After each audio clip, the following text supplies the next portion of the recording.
All right. Hello. Can you hear me? Great. Yes. Well, my name is Geneva Malone. I'm with the Levy Senior Center Foundation, and we are happy to welcome you to today's Levy lecture, Myths in American History, the Fictions We Learned and the Truth Behind Them with Joyce Haworth. Sorry. A U.S. historian lecturer, Joyce has brought history alive for seniors for the last 20 years. She's focused her career on lifelong learning and community education, which has allowed her to go more deeply into historical topics in her lectures. She appreciates the knowledge and perspectives that seniors bring to her programs.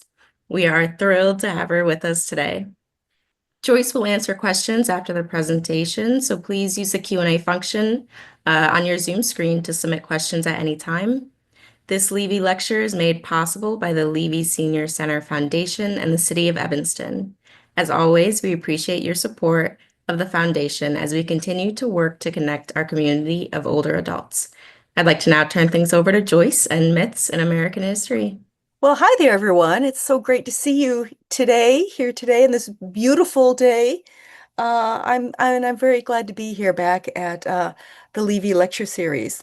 And I will be speaking for about 20 minutes, for about 70 rather minutes. Well, then we'll have about 20 minutes for discussion. So I'm looking forward to your comments and to your questions.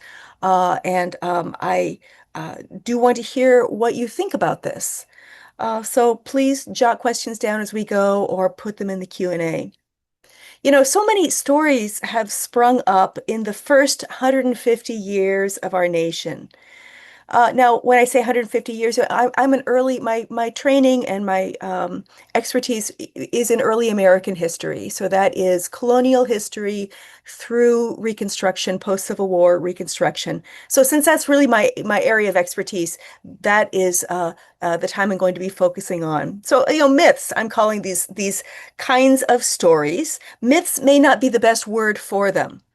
When I say myth, what I mean is stories about famous events or historical figures, which may not be completely true, sometimes not at all true, not completely true, but they have a hook in them.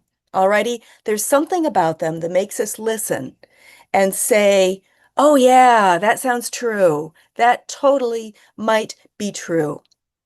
And some of those reasons are fairly lighthearted, and some are more profound. Uh, I enjoy exploring these kinds of stories. I enjoy seeing what they might say about us as a people, either in the past or now.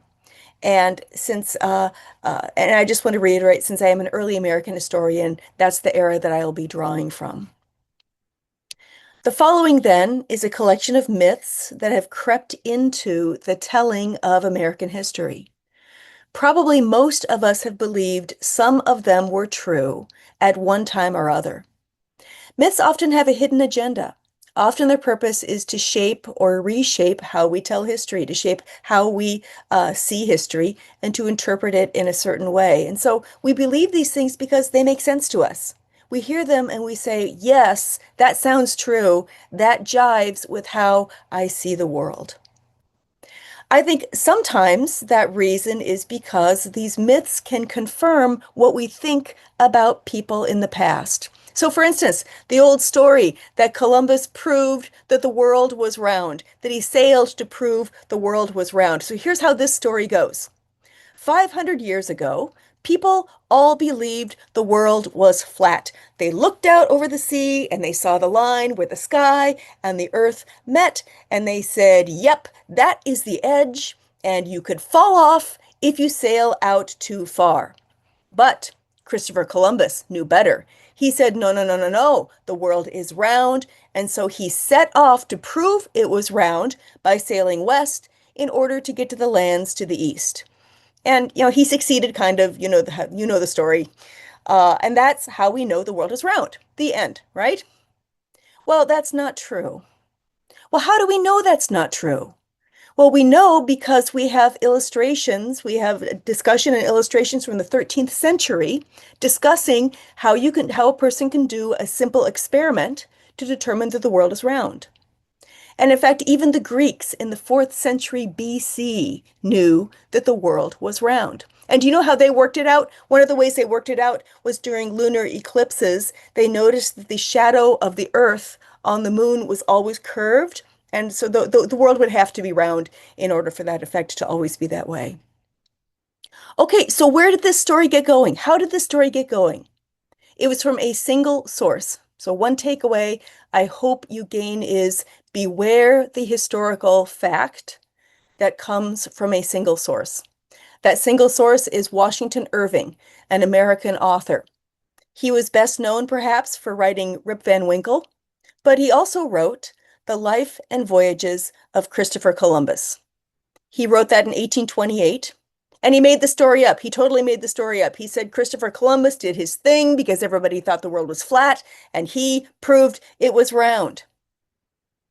Well, how did this story catch on so much?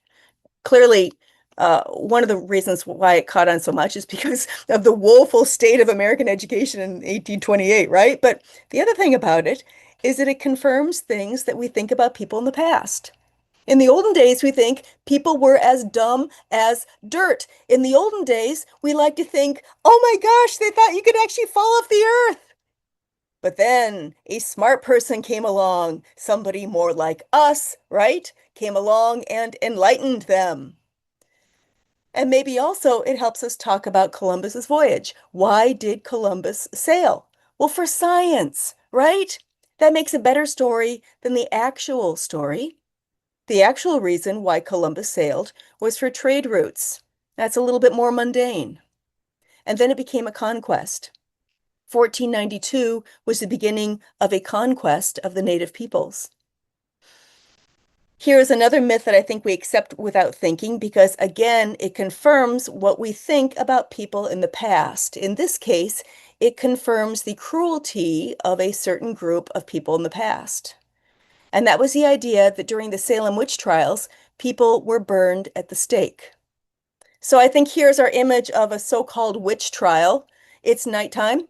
A crowd arrives at the door with the obligatory pitchforks and torches. The door opens, a woman is seized, she's dragged off, tied to a stake, and the fire is lit at her feet all in a moment. But that wasn't the case. As unjust as they were, witch trials were actual trials. There was actually a body of English law that dealt with accusations of witchcraft. And there was in fact a legal process in place for accusations of witchcraft. Witchcraft was a capital crime, not just in Massachusetts, but in all 13 colonies. And in England, because this is really an interesting area, 17th century witchcraft, if you're interested in it, because it was believed that witches harmed people, that witches could kill livestock. It was believed they could make people sick. So in the same way that theft and assault were illegal, so was witchcraft. But it had to be proved. And most of those accused of witchcraft were acquitted. Most of them were found not guilty. Those who were found guilty were not burned. They were executed in the usual way for a capital crime, which was they were hanged. And maybe you're thinking, well, what's the difference? Hanging versus burning? Well, there's a big difference. Burning at the stake was intended to be slow torture. Hanging was faster, right? You know, if you're reasonably lucky and you're being hanged, you can have a few bad minutes, and then, that's kind of that. So why do we believe this? Maybe without question, the Salem witches were burned. Well, it's like the flat earth thing. It confirms what we think about people in the past, that they were cruel and unjust, especially to women, especially to free thinkers. And it confirms what we think about the Puritans in particular. What's their reputation? Joyless, Spartan, very religious, controlling and legalistic, and cruel. Some myths are wrong and right at the same time. They are factually wrong, but right in some other meaningful way. So, for instance, another Columbus myth, which was that Columbus discovered America, right? Columbus discovered America. There's a number of problems with that statement, aren't there? How do you discover a place that already has millions of people living in it? Well, okay, but we could say this, right? Columbus was the first European to make it to America. Well, still no, you probably know this story as well. Leif Erikson and his trusty band of Norsemen beat Columbus out by 500 years. They arrived right around 1000 AD. We know that because we have found one of their settlements on Newfoundland. It's clearly Nordic. Well, if that's true, why does Columbus go down as the discoverer of America? Is it some kind of plot to misrepresent history? Why did the Leif Erikson story not even come out until the 1960s or the 1970s? It's because everybody forgot. It's everybody forgot. Ericsson's people and descendants eventually forgot. The Nordic peoples were not literate. They hadn't written their language down. The only memory of these voyages were in some sagas that were dismissed as legend, as it's like, well, we don't have documentation, so it must not be true. So it's sort of a reverse of our topic today. Right? The myth of Leif Erikson is proven as fact. We know that because the people's old settlements have been found. So what then is the significance of Columbus? Is there any significance? Well, there's tremendous significance. Columbus's voyage marked the moment when the two halves of the world, East and West, were permanently joined. Columbus's voyage would not be forgotten. It would not be relegated to myth because of, wait for it, technology, much higher levels of technology than in the days of Ericsson. So, for instance, the printing press. So the news spread rapidly through Europe. Sophisticated sailing ships and nautical knowledge. So others could follow Columbus's footsteps. They could come home with pineapples and parrots and say, yes, indeed, there's a new world over there. Administration, the capability of European nations to maintain and administer an empire across the ocean. Even double entry bookkeeping played its humble role. So we remember Columbus for good reason. Because of his voyage, for when it happened in 1492, because at that point, the separation between the Eastern Hemisphere and the Western Hemisphere was permanently ended. But you see, it can be a little complicated, right? So let's be careful out there. Here's another example of one of our old stories that is probably factually wrong, but is right in another way. And that is the story of Molly Pitcher. Molly Pitcher was probably not a real person, or at least we don't have quite enough documentation to pair her up exactly with a real person, though there's a number of candidates for who she might have been. But the story does have a fundamental truth to it because what she did, many women did in the Revolutionary War. Okay, so here's her story. Molly Pitcher followed her husband into the army during the Revolutionary War to care for his needs. She was not a soldier. She was there to support him. Now, there were female soldiers in the American Revolution and in our other early wars, female soldiers disguised as men, but many more women followed their husbands into the army to care for their needs, to cook for them, to do their laundry, this kind of thing. And some of these women found themselves on the battlefield, as did Molly. During battles, she brought water in a pitcher, hence her name, and here is where the story diverges. Either that water was for the thirsty soldiers, or it was water for the cannon. Her husband was an artilleryman, so he manned a cannon. The water was to cool the cannon off between shots. You can imagine they fire the cannon off. It's very hot. The metal is very hot. Well, now you got to stuff it with another cannonball and gunpowder, but you can't have the gunpowder coming into contact with that very hot metal, or else it's going to be kaboom at the wrong moment. So you cool it off first, and then you reload it. So that was possibly her job. And then at the Battle of Monmouth, her husband was injured. He could no longer man the cannon. When he fell, she stepped forward and continued to blast away. Well, where does this story come from? Well, I'm guessing it is a composite from a number of stories during the war. Here is one version of it. It's the right battle at the Battle of Monmouth. It comes from the memoir of a soldier who was there. He wrote it down some 50 years later after it happened. So here's how the story runs. A woman whose husband belonged to the artillery and who was then attached to a piece in the engagement, meaning attached to a cannon in the particular battle. He was firing the cannon in the battle, attended with her husband at the piece, at the cannon, for the whole time. While in the act of reaching a cartridge and having one of her feet as far before the other as she could step, A cannon shot from the enemy passed directly between her legs without doing any other damage other than carrying away all the lower part of her petticoat.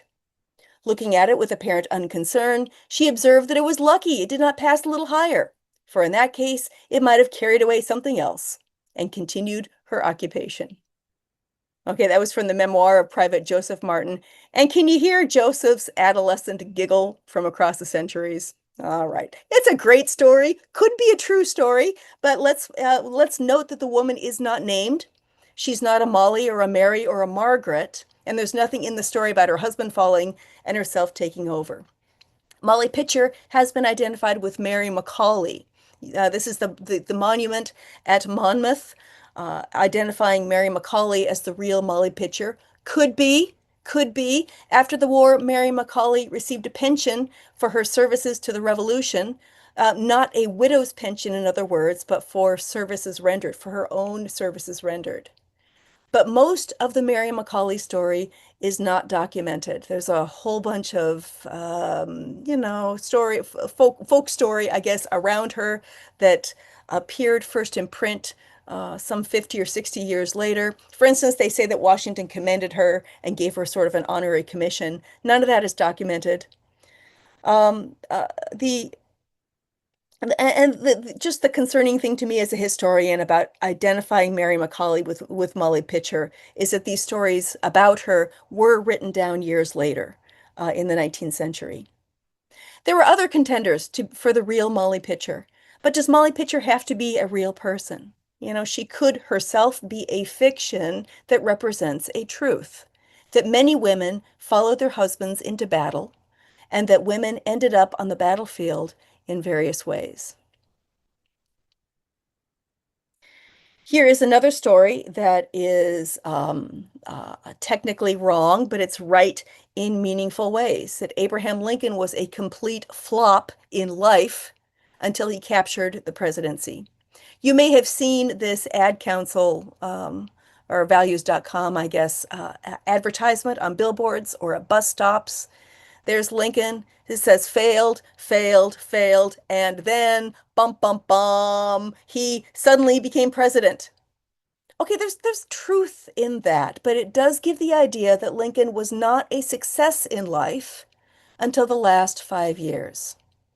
And this idea is reinforced by an email that circulated for some time that purported to be a summary of Lincoln's life, and it turned his life into a litany of hardships and failures. It alleged he failed political contests he'd never been involved in, that he tried to go to law school and he couldn't get in when he never did, and on, and then poof, president. And that's an incorrect impression. He was a success in life. Now, it's true he went through a lot of trials. He was born in great poverty. His mother died when he was small. His sweetheart died, and he grieved her death for years. He was also subject to depressive episodes. He said sometimes his depression was so dark he dare not carry a knife on his person. He experienced business failures and political failures. However, he was a successful man in life overall, even before he became president. Who has been to the big house in Springfield, Illinois?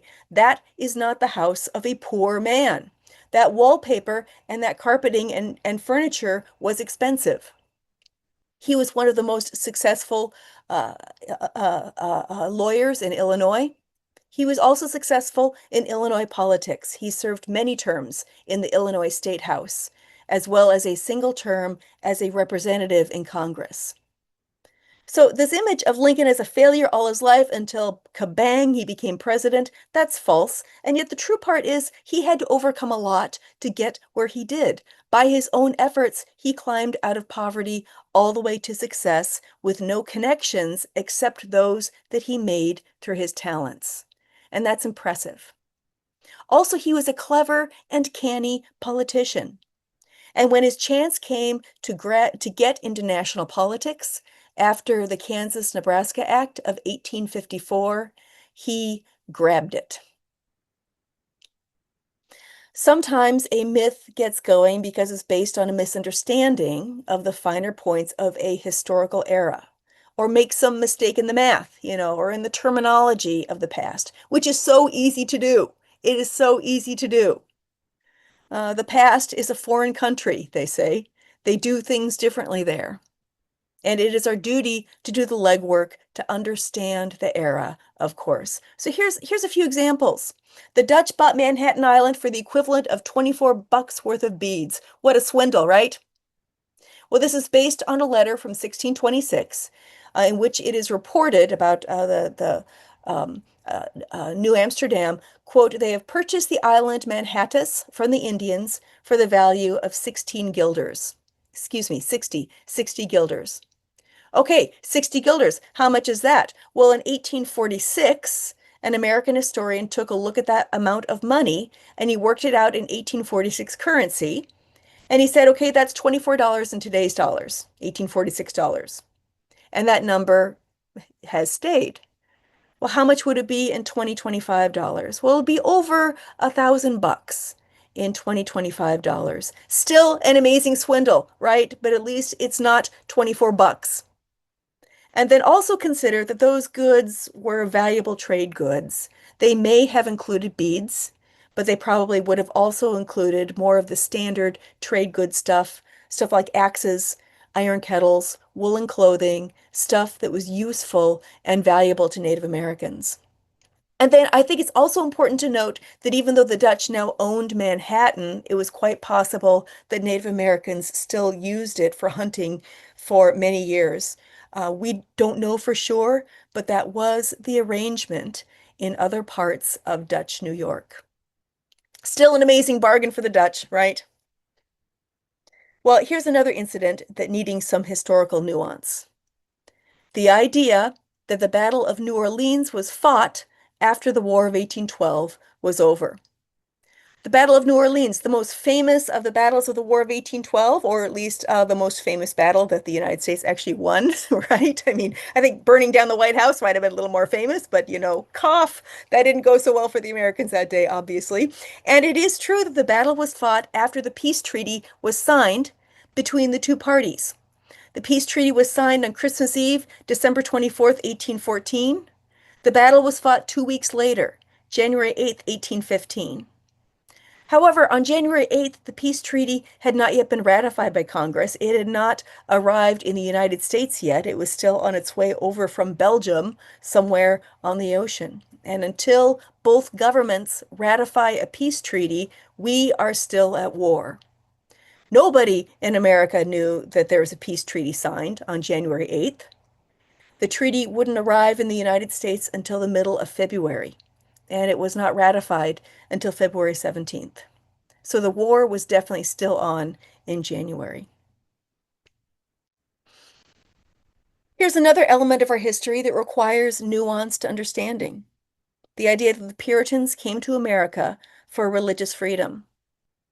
I've taught on the Puritans quite a bit, and one of the questions that I get the most is, if they came for religious freedom, then why did they deny it to everybody else? What a bunch of hypocrites, right? Why did they refuse? They came for religious freedom, but they refused it to the Quakers and the Anglicans and the Catholics and everybody else they didn't agree with, Well, what's up with that? Well, this answer takes us to the 1630s when some 20,000 Puritans came over from England in the course of about 10 years. Religion was one of the main reasons that they came, but not religious freedom, because almost no one in the 1630s believed in religious freedom. Almost everybody thought it was a terrible idea, except for a few crackpots. And I think that's the part that's really hard for us to get our minds around. It wasn't for religious freedom. It was for their ability, their freedom to practice their particular kind of Christianity. So the Puritans came in order to practice their variety of Christianity with freedom. No one believed in religious, almost no one believed in religious freedom in that era. And in the early 1600s, pretty much all of the Christian sects thought they were absolutely right in terms of religion, and everybody else was horribly and willfully wrong. So the Anglicans had the same opinion about themselves. The Puritans are absolutely wrong. We're the right ones. And if you Puritan ministers don't shut up, you're going to jail, which is why 20,000 Puritans said, okay, we're going to go to America. There they were free of interference. But if you settled in a Puritan colony and you wanted to buck the religious system, well, you'd have to either not do that or you would have to leave. And the first time around, they might be nice about it and say, please stop. And if you didn't, out you would go. Okay, well, I've been describing this lack of nuance as understandable. It's so easy to make mistakes in understanding the past. But sometimes a non-traditional, well, my notes say wacky, so I'll just say wacky historical interpretations. Sometimes these interpretations take on a life of their own, and people rally around them. So here is my favorite one, that John Hanson was the first real president of the United States and not George Washington. I found that people don't know about this one so much, but it was a popular notion about 15 years ago. There was a book that came out around that time. And there was also an email that circulated that several of my friends helpfully sent me. And these contained the revelation that there has been a massive cover-up, ladies and gentlemen, in our nation's history. We have been lied to about who the first president was, and it ain't George. He was number 8, president number 8, and John Hanson was the first true president. Well, this story takes us to the opening years of our nation's history, the opening years after independence. Our first, uh, uh, our first constitution was the Articles of Confederation. So currently we're under our second constitution, which was ratified in 1788. The first one was in effect for the 7 years before that, the Articles of Confederation. And under the Articles of Confederation, the national government was just Congress. It was just a unicameral Congress. Alrighty, so here's our current national government. This is the 1788 version of our government that we're all familiar with, legislative, executive, judicial. So here is government under the Articles of Confederation, 1781 to 88. It's just a Congress, just a one-body unicameral Congress. No executive branch. All right, no executive branch, no chief executive of the nation, no president or prime minister or king or point person, no head of state, and also no system of national courts, just the state courts. In those years, the United States was truly a confederation, a group of 13 nation states who banded together for protection.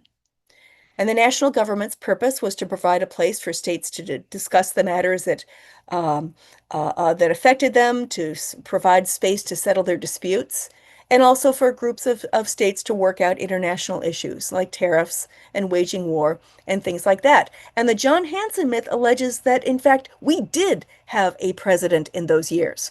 We did have a head of state in those years, an executive, and in fact, there were 7 of them. 7 presidents served 1-year terms in the 7 years that the Articles of Confederation were in place. All right, so is this true? Well, no. Washington is truly the first president of the United States. So was there a John Hanson? There absolutely was. Was he president under the Articles of Confederation? John Hanson was president of Congress. He was not president of the United States. All right, he was president of Congress. He presided over Congress's meetings. He was more like chairman of Congress. It was an appointed role. He was not elected. He was appointed by Congress. He did things like, for instance, they think that he did things like moderating the debates in Congress. He also signed the documents that Congress prepared. So if Congress had to send a letter to, say, the governor of New York, Hanson would sign it. But he had no power. He was in no way a head of state. There was no head of state in this era. All of the power was in the individual states. And Congress was there just to help them settle their disputes and work things out with the rest of the world. And he presided over these meetings. I mean, maybe he was the guy who said, it's been moved and seconded. But the advocates of this story persist. They attribute all the things that Congress did in this era to Hanson's administration.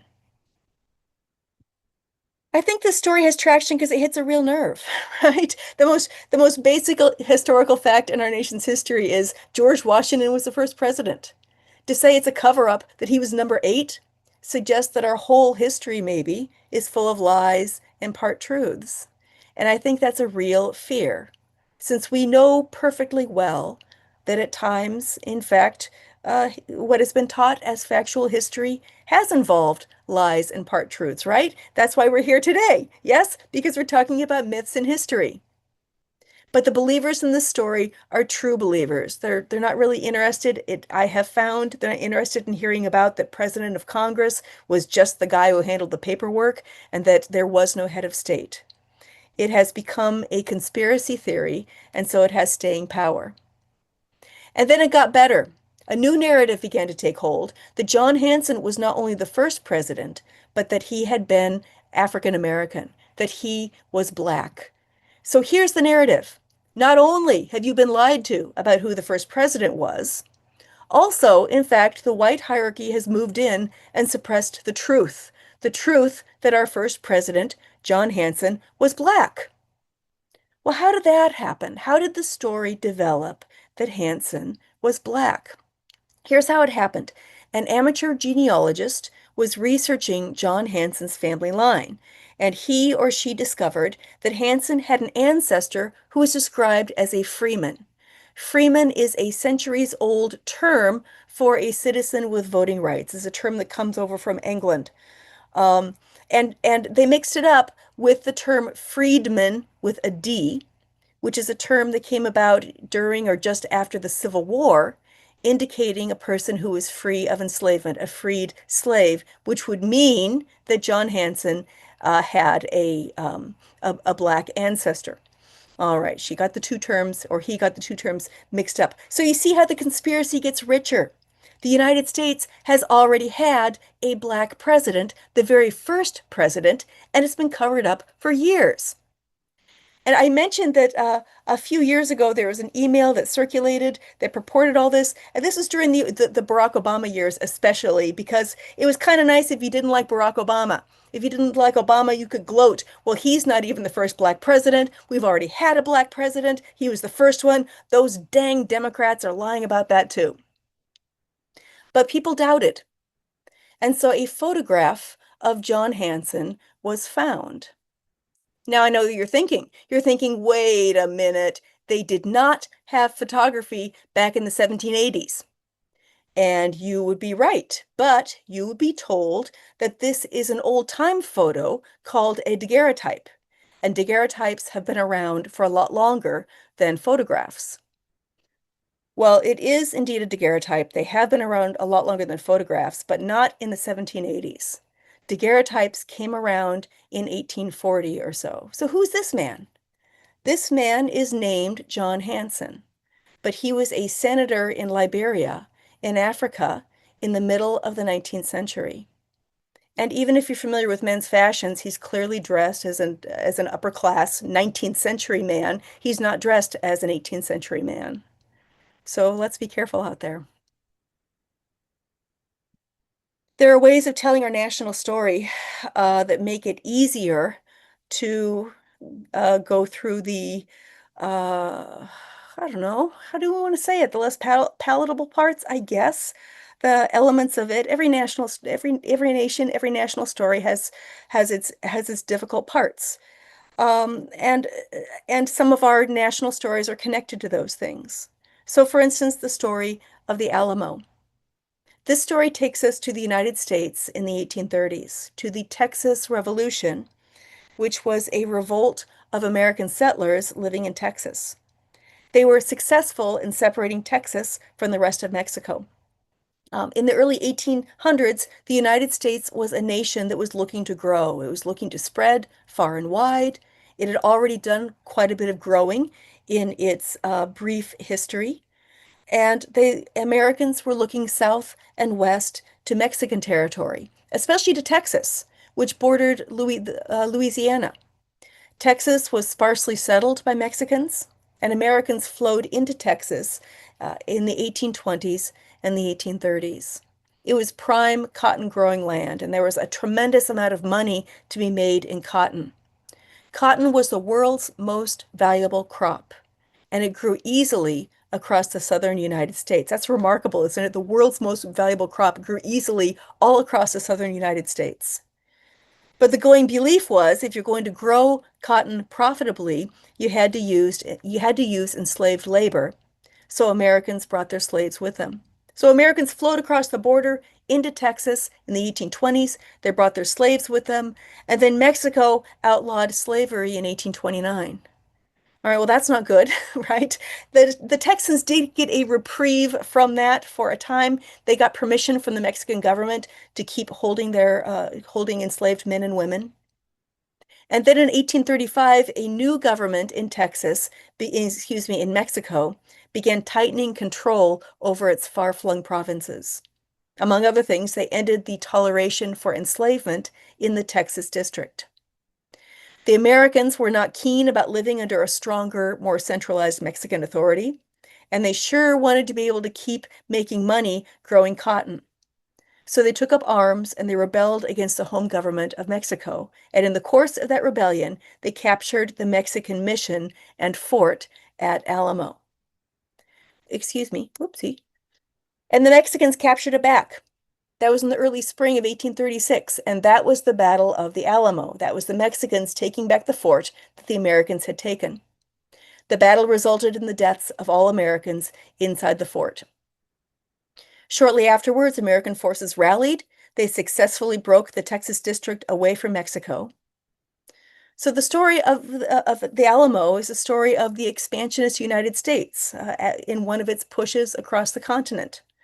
Texas would not enter the Union for another 10 years, but that was always the desire, was because of internal politics in the United States that Texas did not enter right away. And the United States was not through with Mexico. About 10 years later, the United States would provoke a war with Mexico for territory and take almost half of Mexican territory for its own. And this story, of course, is also tied up with the story of Black enslavement. So many of our histories in this era have some tie to slavery.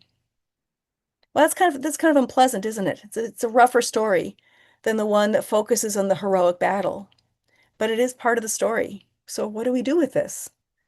Well, our national story is what it is, and we have to take our story the way that it is, the good and the bad.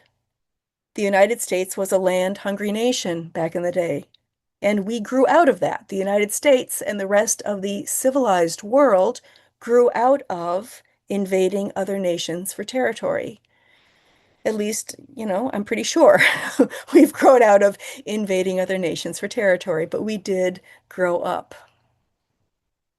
Well, in a minute, I want to turn to the subject of how we can avoid getting hooked into believing a historical myth. But first, I want to run through some other legends that have crept into our history that I haven't had a chance to talk about. And I am looking at the time and I want to make sure I'm in good shape. I'm going to zip through this part.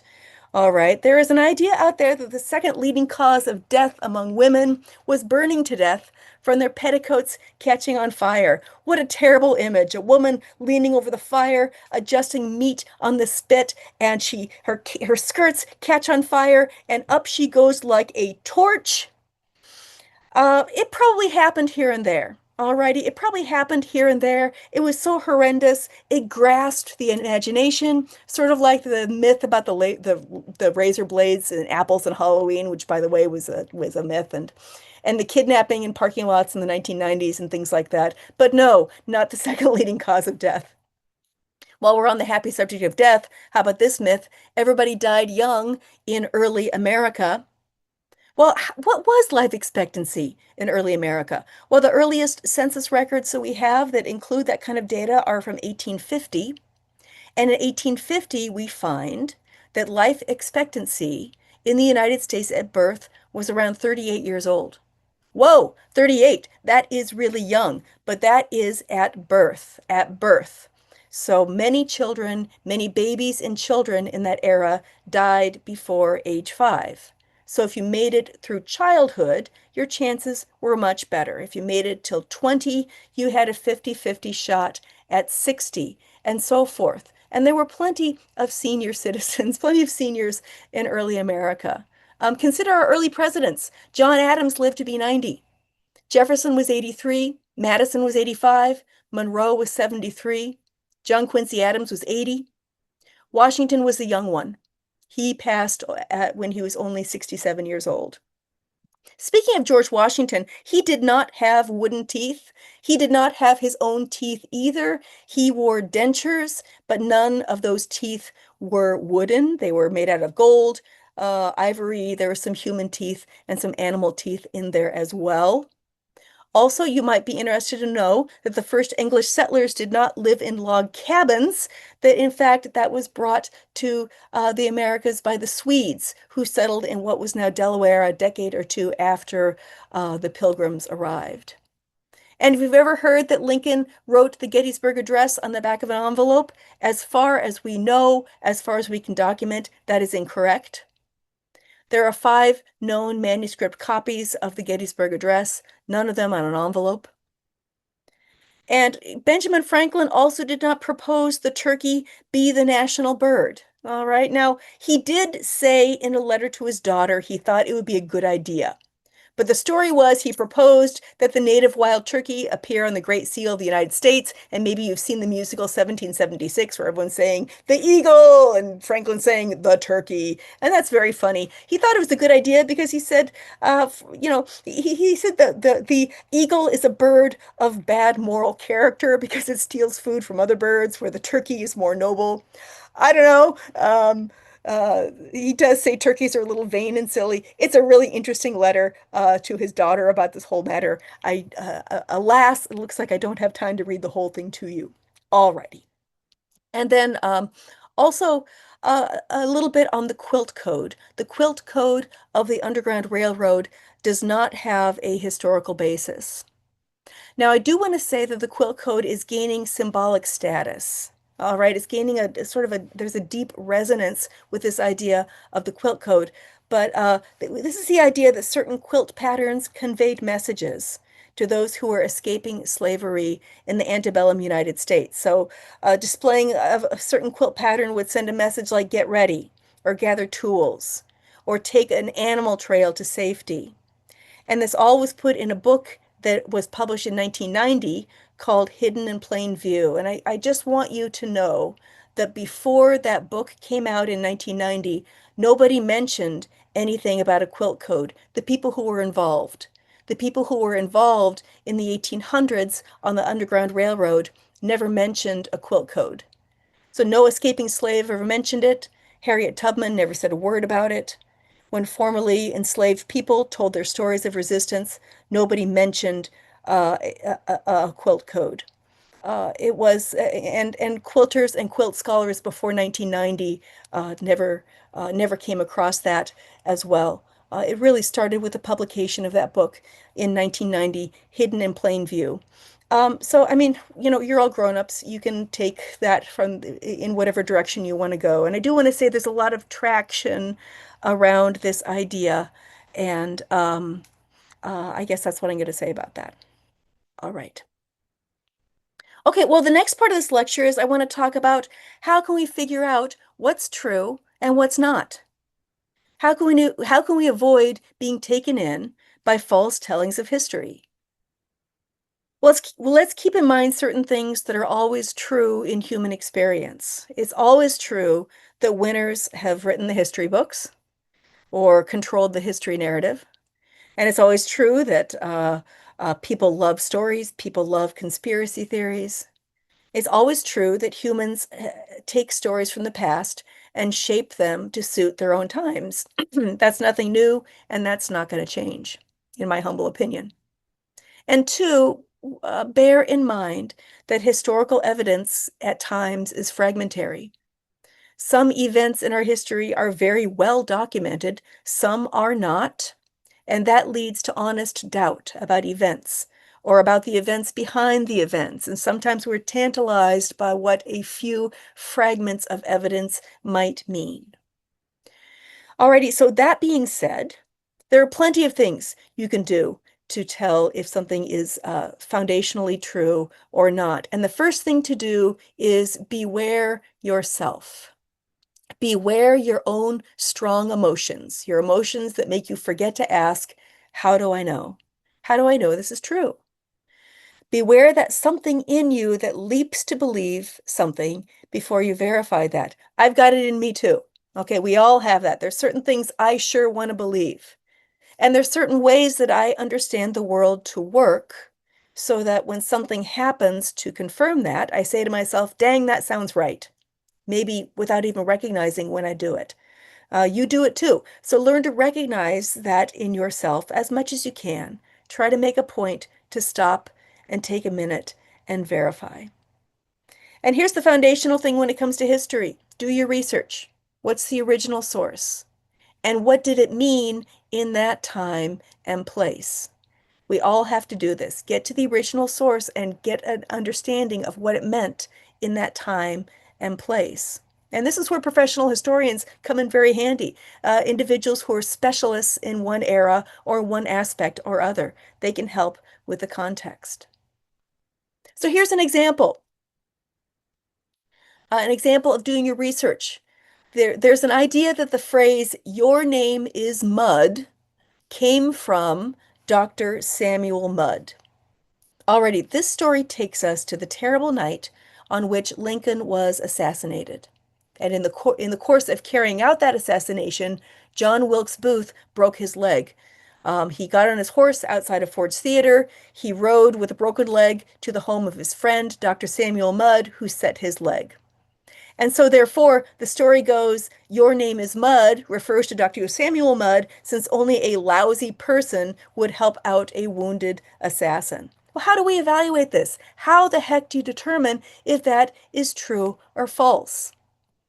I turn to one of the treasures of our language, which is the Oxford English Dictionary, a multi-volume historical dictionary. It takes up an entire shelf in the library. And it's not only a regular dictionary, it also charts the history of each word, how it was used, where it was used, its many meanings, words, and phrases. So if you're a word nerd, you will love the Oxford English Dictionary. In fact, the website has like a daily word that's really, really fun. But anyway, I went on the website of the OED and I put in the term, your name is Mud. So here's the electronic page of the OED. I just screenshotted my browser window so you can see at the top there, it does indeed say oed.com. And so here is you see it's a colloquial term, one's name is Mud. And the first known use there is from 1823. 1823. And the particular entry is it's like Mud, a stupid, twaddling fellow, and his name is Mud, ejaculated upon the conclusion of a silly oration or of a leader in the Courier. Okay, so what's that all about? The leader of the Courier? You notice that the author of that is J.B. in some volume called Slang on page 122. See those little dots there? The gray dot, dot, dot. I was curious to know what the heck it was, so I clicked on that, and I learned that John B. was a pseudonym, and his book was a dictionary of slang.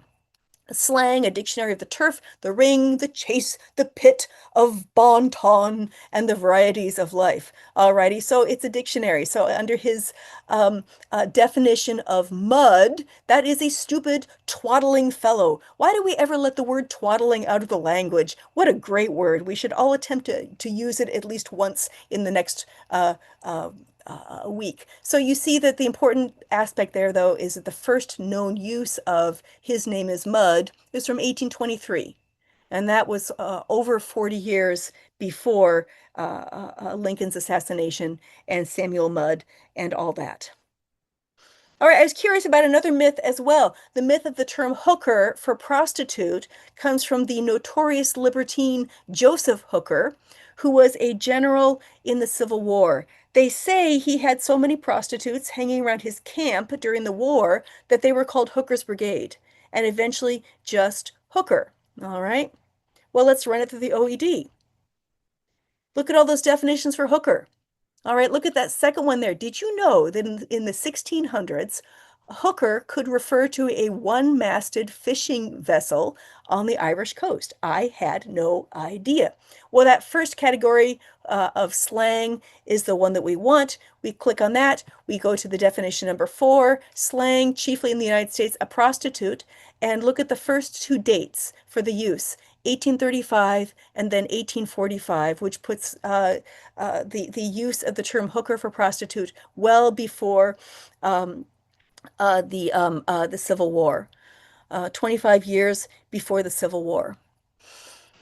Yeah, and as I looked into these. I was clicking on the dots. I was kind of looking at these. I got curious about the second reference, the 1845 reference.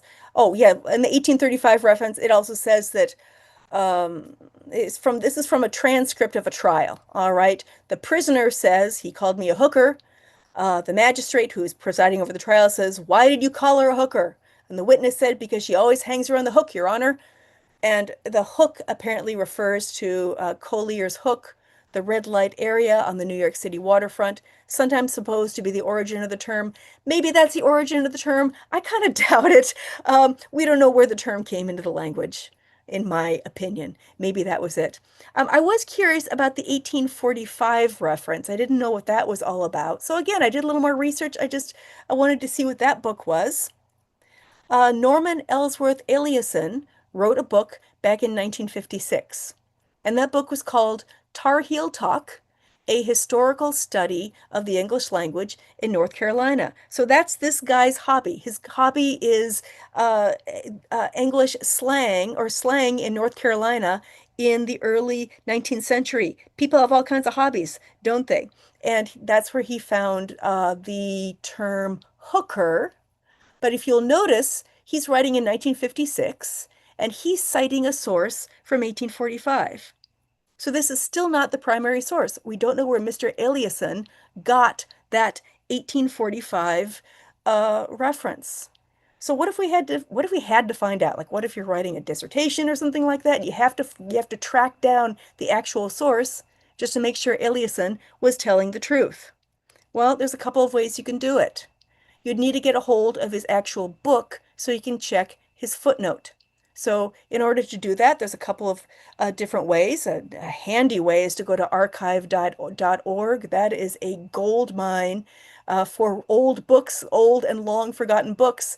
With a little bit of luck, they would have a digitized copy of the book. You could check the footnote and get to the original source.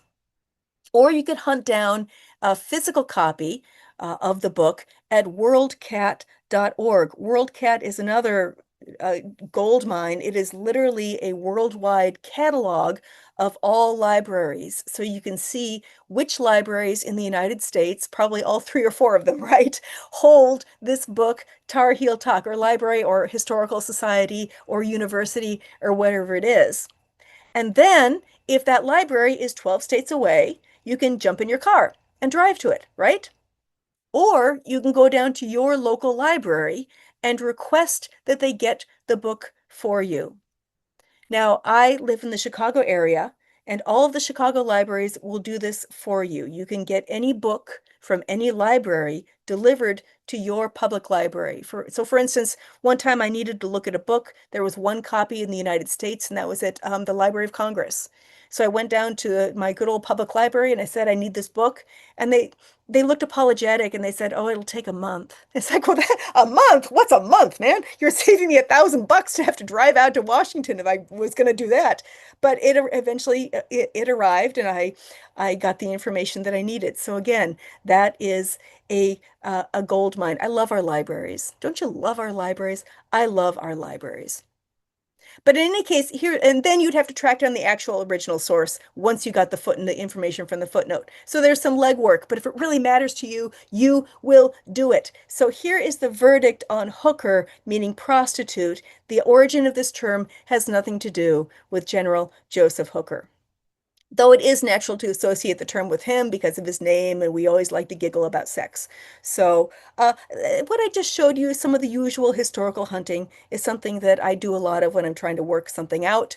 And frankly, it's not impossible to do. Alrighty, it's not impossible to do. It's something that you can do in front of your own computer. Okay, do your digging.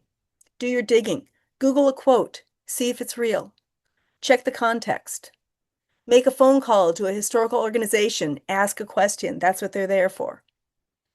With trepidation, I'll even say go to Wikipedia. Now don't kill me, okay? Don't jump on my head. Go to the Wikipedia page, see what it says, check the footnotes. Of course, Wikipedia is not always accurate. Some of its pages are a sewer, but a lot of times some pages are essentially policed by people who care about a topic or care about a person, and you can learn a whole lot from the sources and the footnotes of a Wikipedia page, of a well-managed Wikipedia page. All right, well, here's the next bit of advice to help avoid getting hoodwinked by historical myth, and that is beware of historical facts that are based on a single source. So, for instance, young George Washington chopped down a cherry tree and could not tell a lie. Everybody knows that's not true. How do you know it's not true? How do you know it's not true? Well, I'll tell you how we know it's not true. It's from a single source, and that source is a children's book called The Life of Washington. It was written by a minister, Mason Locke Weems, for the purpose of instructing boys in moral living. And Parson Weems made the whole story up. He said little George chopped down the tree and was conscience stricken, went to his father, said, I cannot tell a lie. Now, a minister should have known better, right? A minister should have at some point said to himself, here I am teaching boys not to lie with a lie about George Washington. But such is life. Patrick Henry got similar treatment in the hands of his amateur biographer, and this is the speech that ends, give me liberty or give me death. Another single source sentence, another single source historical fact. The text of his speech has one source, also a children's book. Now, I will say that the gist of the Patrick Henry story is true. Alrighty, the gist of the Patrick Henry story is true, but the text of the speech was totally made up by his biographer. We get it from William Wirt, his biographer, a 19th century politician and author wannabe. He was writing a biography on Patrick Henry for the purpose of inspiring young men to great deeds of patriotism. But he was having trouble because all Patrick Henry could do well was speak. He was an amazing orator, but in terms of action, he was not noteworthy, and he never wrote his speeches down. That was the other problem. He never wrote his speeches down. Nobody else did either. Well, William Wirt knew that Henry had given an especially influential speech on March 23rd, 1775. And it was so incredible that people remembered it for years. Edmund Randolph said Henry was thought to speak as man was never known to speak before. But no one wrote it down, so Wirt himself made the speech up. William Wirt had not heard the speech on account of being only 3 years old at the time, but he made it up, including that stirring conclusion, is life so dear, or peace so sweet, as to be purchased at the price of chains or slavery? Forbid it, Almighty God. I know not course what others may take, but as for me, everybody say it with me, give me liberty or give me death. Then there's the ride of Paul Revere, another single source tale, kind of. All right, so again, the gist of this story is true, but in the version we are most familiar with, Revere is turned into the main hero of events when in fact there were many heroes. The version that we are familiar with is from a poem written by Henry Wadsworth Longfellow. He wrote it during the Civil War. And about how Paul Revere had a terrible premonition and he let a friend know, let me know if the British are coming or not. He learns from the lanterns in the church belfry that the British are coming. And as the story goes, he rode far and wide to warn the people. And as the legend goes, it was his heroic ride that warned the people to assemble for the battles of Lexington and Concord. Well, he did ride, but his ride was not nearly as important as the poem implies, and his current history textbooks still have it. And this is the thing that is important, I think, to know about Paul Revere's ride. He made it through. He made it to Lexington. He didn't make it to Concord. Other riders made it to Concord to get the weapons there. But the thing to really remember about the Paul Revere story is that what he did was heroic, but it was the same as many hundreds of other people in the American Revolution. But Paul Revere seems to be the only one that we have heard about. One of the lovely things about our independence story is that many people rode, delivering messages. Many people slipped behind enemy lines or spied. Hundreds whose names we have lost. So it's not that Revere was not a patriot. It's just that what he did, so many other people did, and yet he's the only one we remember. He's the only one we remember. A few years ago, anyway, the story of Paul Revere was in every major U.S. history textbook. Even if the American Revolutionary War got just a couple paragraphs, Paul was there galloping around. But, you know, uh, what he did so heroically, many other people did with him as well. And I just think the real story is so much better than the only Paul Revere story. Well, the next thing to determine if something is a myth or truth is to assess the evidence. Assess the evidence, which brings us to the myth that Abraham Lincoln owned slaves. Now, this has been a surprise to me over the years. When I give this talk in person, I usually start it with a little quiz, little true false quiz. I say, did Lincoln chop down the cherry tree? Everybody says no. But I found that when I would say, did Lincoln own slaves? Usually a sizable part of the group would say, yes, absolutely, he owned slaves. One group even told me that another one of their speakers had said, don't ever let anyone tell you that Lincoln did not own slaves. Well, that's a pretty powerful statement. That's a pretty powerful statement. I was surprised by this because the historical community is pretty confident on the point that Lincoln never owned slaves, and we are confident because of the lack of documentary evidence for it. If Lincoln owned slaves, if he owned a plantation that used enslaved labor in another state, and some Northerners did own plantations. Senator Stephen Douglas from Illinois, he owned a plantation in Mississippi. But if Lincoln did that as well, there would be a paper trail. Slaves were taxable property. There would have been tax records in a state or a county or in his own paperwork. They would have shown up somewhere in his papers. Also, if he owned slaves in another state, it is likely that something in his correspondence over the years would have referred to this. Some matter of business that would make reference to his human chattel. Also, if he owned slaves, I would have expected his political enemies at the time to have dug that fact up and trumpeted it out. If it was true that the great emancipator owned slaves and someone tipped off the Democratic Party press before the war or during the war, that would have been really juicy. But there's none of that. There's no tax records, newspaper revelation, no mention in his letters. But I figured there had to be a reason why such a large number of people these days believe that Lincoln owned slaves. And I think I found the alleged smoking gun. And this is one area that I'm really anxious to hear from you folks about. For those of you who I assume in a group like this, there are people who believe that Abraham Lincoln owned slaves. I'd like to know the nature of the evidence you're looking at and if this is it or if there's something else. Alrighty, so you may know that Lincoln's wife, Mary Todd Lincoln, came from a slaveholding family in Kentucky. Her father was a lawyer and a businessman. He lived in Lexington, Kentucky. He did not have plantation lands. Alrighty, he was not a holder of large numbers of enslaved people, but he did have a few as house slaves, maybe 5 or 6. And then in 1849, Mr. Todd died suddenly, and he died without a will.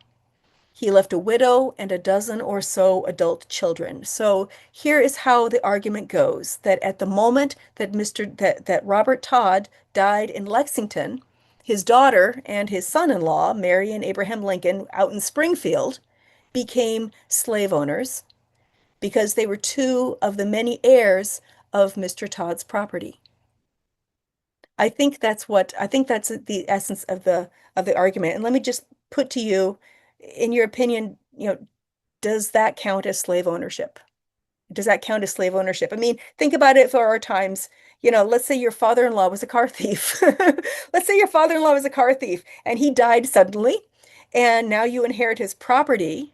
Does that mean that at the moment of his death, you now own stolen property and that you should be looked at as a car thief? Also, I'm not a lawyer, but I don't think that legally it's quite accurate to say that ownership automatically passed in that way because there wasn't a will. But there is more to this. By Kentucky state law at the time, as I understand it, if you died without a will, all of the goods left would have to be sold either to private people or at auction to the benefit of the heirs. And in the course of all of this, the case of Robert Todd's estate in 1849, so a family fight broke out over Mr. Todd's estate. Imagine that, siblings fighting over an inheritance, and it went on in the courts for quite some time. And in the course of that, there was a debate over the sale of the house slaves. There is a court document that shows that several of Todd's children and their spouses were all joined together, and they said in this document, "We consent to the sale of certain house slaves, quote, as the court might seem advisable." So I guess this, and Abraham Lincoln and his wife Mary are listed in that group. I hope I'm being clear in this. So that's the big smoking gun. Aha! Lincoln profited off of the sale of enslaved people. Well, okay.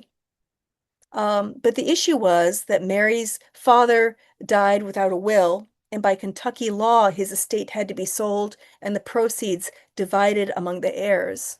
I don't know what happened to the enslaved people. It seems likely that certain family members said, okay, we're going to purchase this one, we're going to purchase that one, and they had paid the money into the estate for those that they were continuing to hold, and so this would have to be acknowledged in the court records.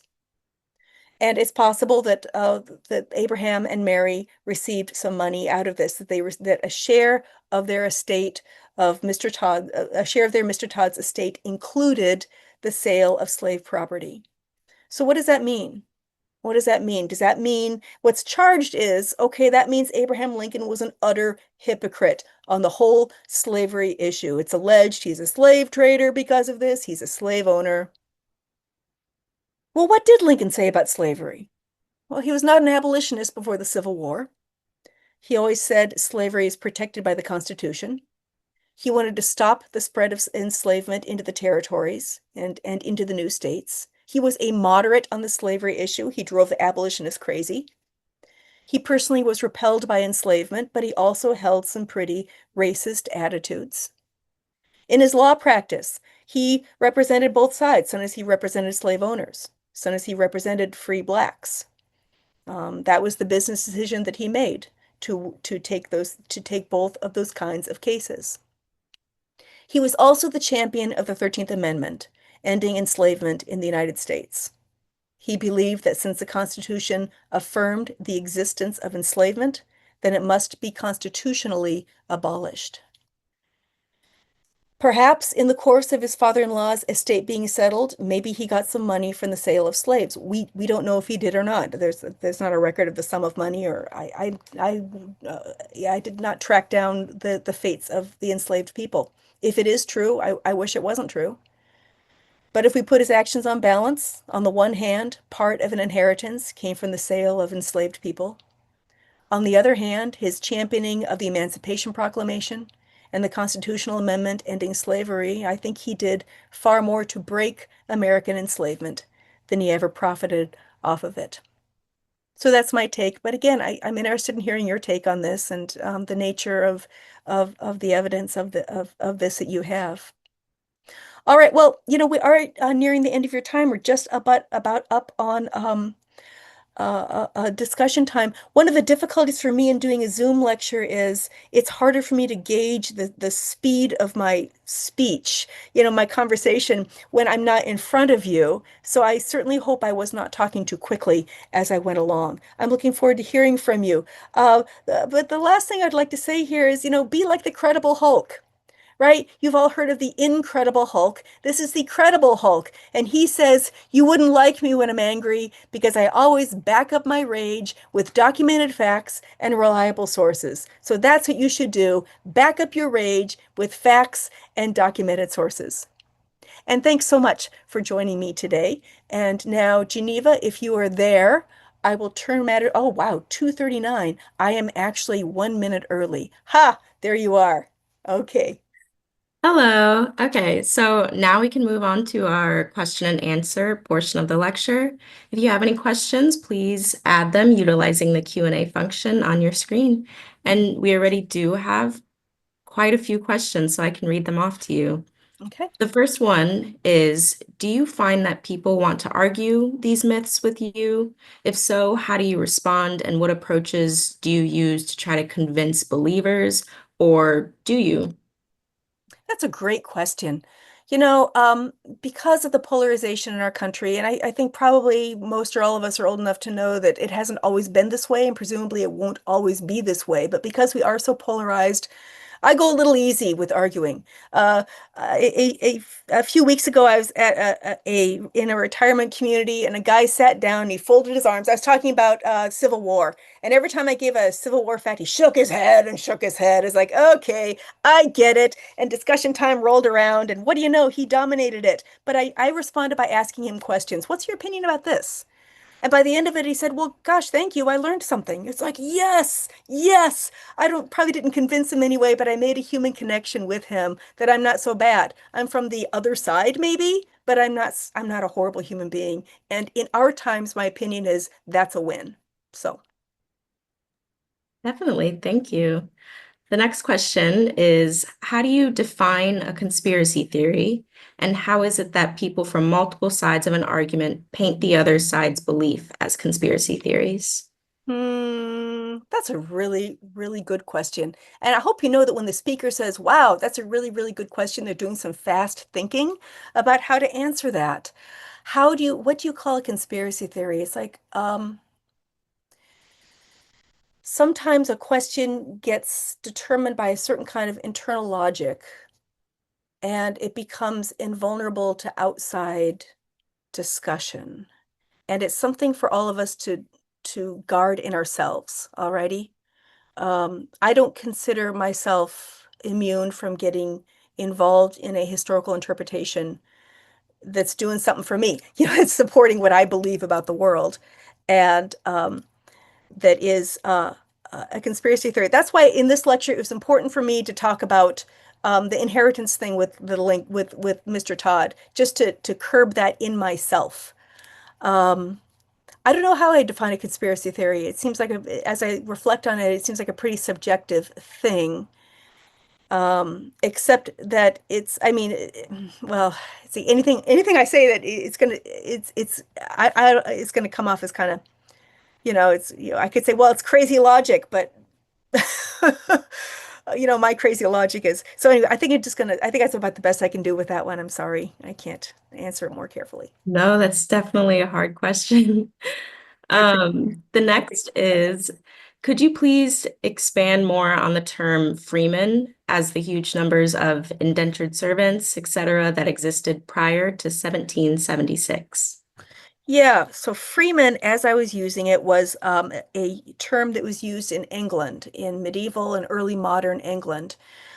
If not all, not even all men had voting rights, you had to have a certain status within a certain community to be able to vote for the mayor or the community group or the parliamentary representative. And they were referred to as being, free of a town. They were the freemen of the town. They could vote, and I think they could hold office as well. Um, and then the term freedman was a post-Civil War term. So that was in reference. Now that doesn't touch on the indentured servants. Indentured servants came to the colonies and the young United States. They had their way paid for them across the ocean, and the deal was they'd have their way paid, and they would pay it off with 3 or 5 years of labor as indentured servants. And in many places, their treatment and their rights were not much better than enslavement. I don't know what the term was for an indentured servant who was freed. I don't know if it was the same term or not. Great. Um, the next question's asking, the viewer says history changes as new information is discovered. So I have to believe that winners don't always write the history. What are your thoughts on that? Yeah, thank you. Thank you for saying that. Yes, winners don't always write the history books. One of the great benefits of freedom of the press in our country is the multiplicity of viewpoints. And even in my lifetime, I've seen a transformation in historical interpretations and new sources coming to light. Like for instance, with Reconstruction. When I was in high school, maybe you remember this too. Reconstruction was painted as this very corrupt view where the Republicans were using the recently freed men and women as as their own tools for their own political advancement in the South. And it was and there's corruption, corruption, corruption. But in the course of the civil rights movement in the 70s, these sources were looked at again, and it's a very different a narrative that's being told of far greater African American empowerment along the way. So yes, and that's how viewpoints change. So yes, that is very true. The winners don't always write the textbooks. I think especially in our age, I think we don't realize how fortunate and how much uh, the variety of historical interpretations, how beneficial that really is to us. Thank you. The next is, do we expect worldcat.org and archive.org to continue being available after the federal cuts of IMLS?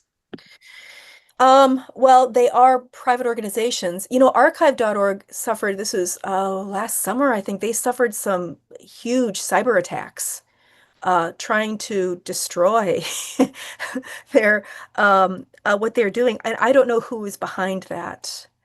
Um, World or archive.org is a nonprofit. If you are interested, that's something that you can support financially. I highly recommend it. WorldCat, I don't know what WorldCat status is. Okay, thank you. The next one is, how accurate do you think textbooks are today?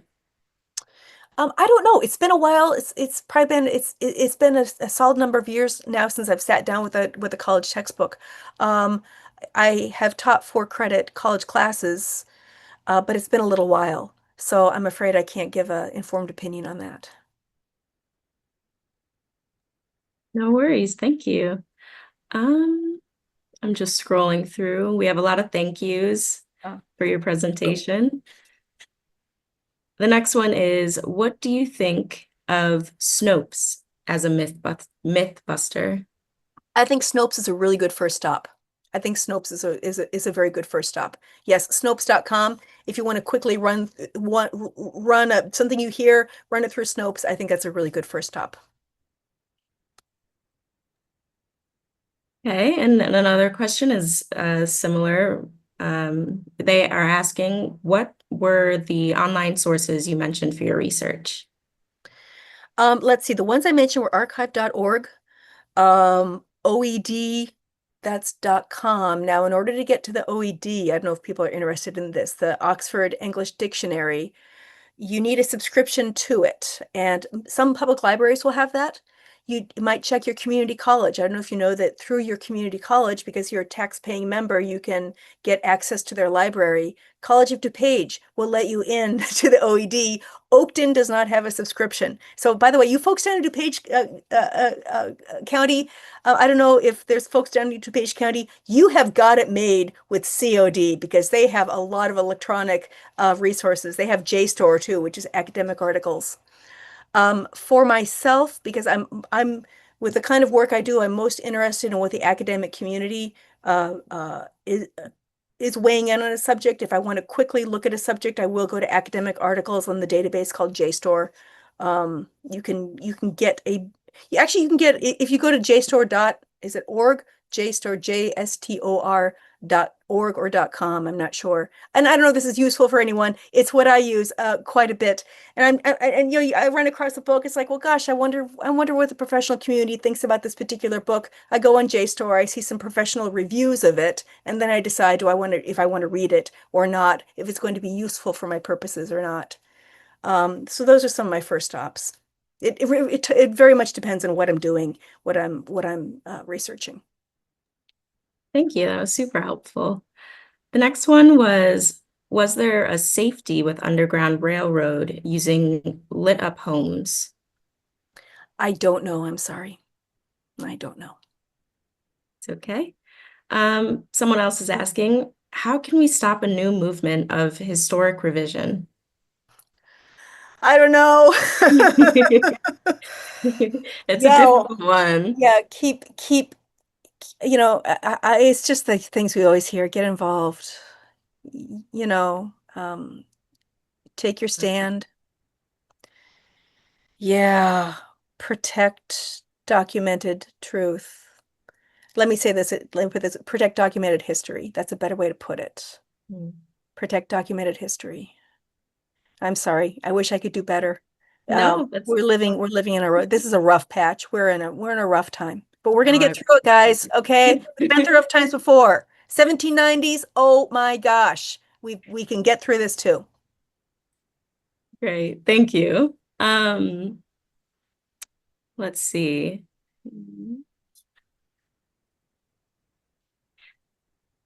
Ooh, another one. A question about myth or fact about President Truman's decision to use atomic bomb was based on cost of American life if the main islands of Japan had to be invaded by US troops and allies. I have heard that. Now, my area of expertise really stops right around, 1880. Just as a regular person who hears things, I've heard that, but I can't answer authoritatively on that. Sorry.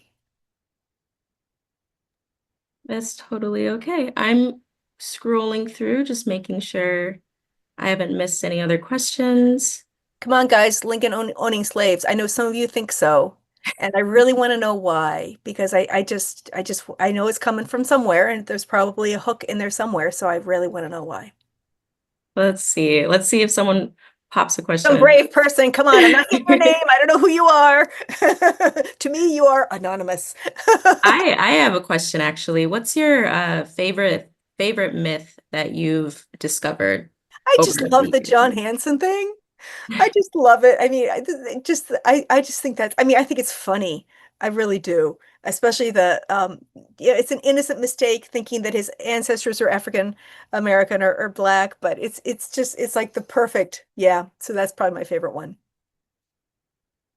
Yeah. Great. I haven't seen anyone else pop in anything else. It's just a whole lot of thank yous. So Was I speaking too quickly, you guys? If I was, just quick put it in the Q&A comments. Slow I did down, girl, you know? I did see one comment say it wasn't delivered too fast at all. Okay, okay, great. A It's so whole lot of hard for great presentations though. Okay, I'm glad. I'm really glad to hear that because it's really hard to gauge. It's impossible to gauge, in fact, because it's just I'm just understand I'm just sitting here with my computer in my quiet house and I can't see your faces. So Yep, a lot of people chiming in saying good talk, not too fast. There great. was one person though, that mentioned they have a little bit of input on conspiracy. They think that it would be deemed like a secret plan to do something unlawful or harmful, Mm, especially with a political motivation. yeah, thank you. Yeah, thank you. Hmm. Well, it looks like, yep, it looks like that's it. So if you're all right, we can wrap it up there. All right. Okay, Okay. folks. Well, gosh, thank you so much for joining me today. I just really appreciate it. Yeah. And thank you all so much for joining us again today. We hope you enjoyed the lecture. Please consider supporting the Levy Senior Center Foundation with a donation today. You can donate online at levyseniorcenterfoundation.org.